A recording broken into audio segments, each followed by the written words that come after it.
It takes confidence to dream big.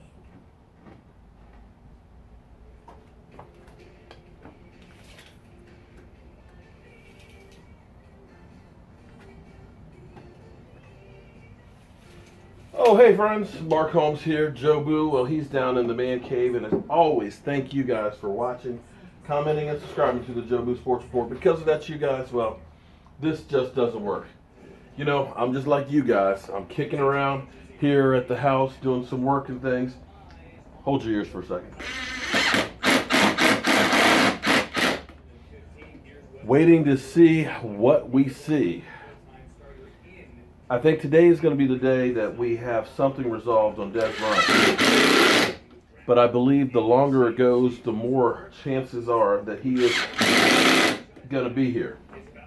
Now, I had some thoughts about the situation that I was going to be using with Cowboy Nation.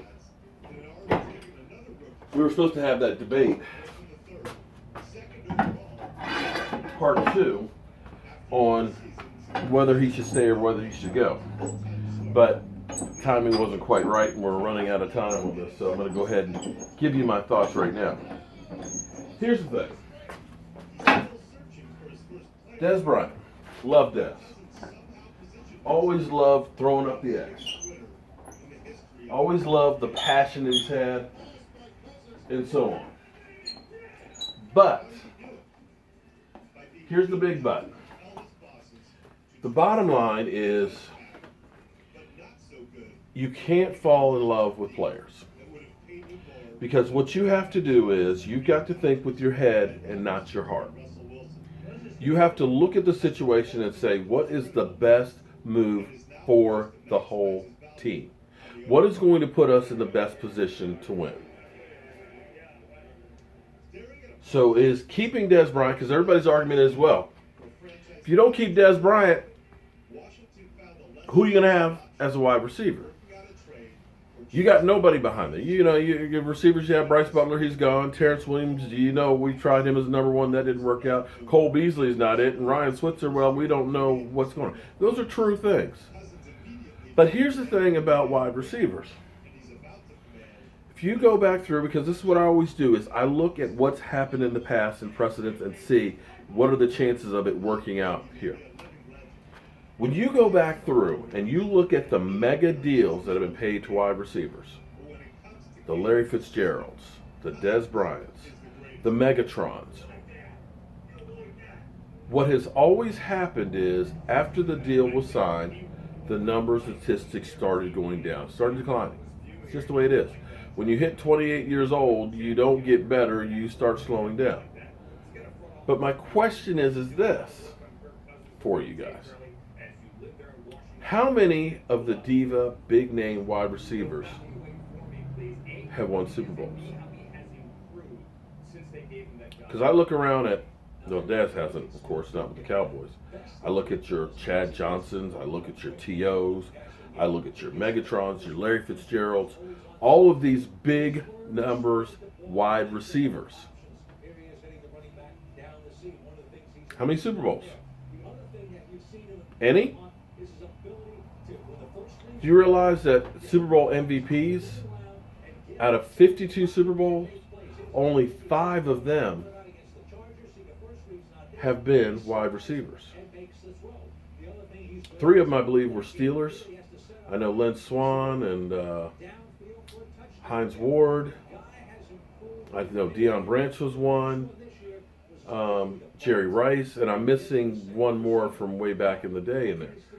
But wide receivers aren't the position that wins you Super Bowls. Because in the end, here's the one way you can look at it. Do you think if we had had Zeke Elliott last year, we would have missed the playoffs? regardless of what Dez did. Do you think if we had Zeke Elliott last year, we would have missed the playoffs? I think we would have made them. I don't know how far we would have gone, but I think we would have made them. Next question for you. If we had had a swing tackle for when Tyron Smith went out to play, who could have played competently as opposed to what Chaz Green did, do you think we would have made the playoffs? I think against Atlanta, if we could have had a little bit of time and run the football, I think we would have beat the Falcons and been in the playoffs.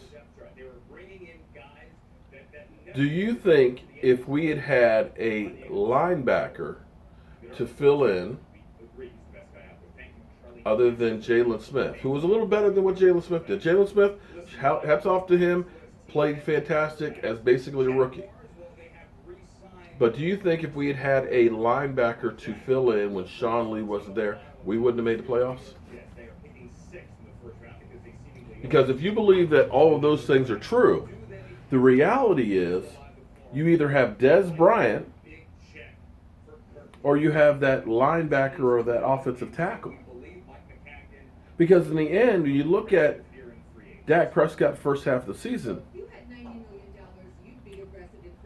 the offense was scoring points. The offense was moving the ball with Zeke Elliott. We were winning games.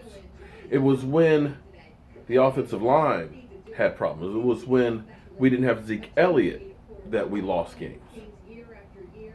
It was when we lost Sean Lee. So you keep Dez Bryant at the detriment of other positions. And I dare say having a great offensive lineman and a great linebacker are more important than having Dez Bryant. That's just the way I think. We'll have to wait and see what happens, but I have a feeling that today will be the day that we find out what's what and who's who. Wait and see. See what happens, and who knows who's right. But as always, friends, I want to thank you guys for being a part of the Jobu Sports Report. And I'm going to get back to this work that I got to do over here. And I'll be back, of course, because you know I never shut up. I'll see you later.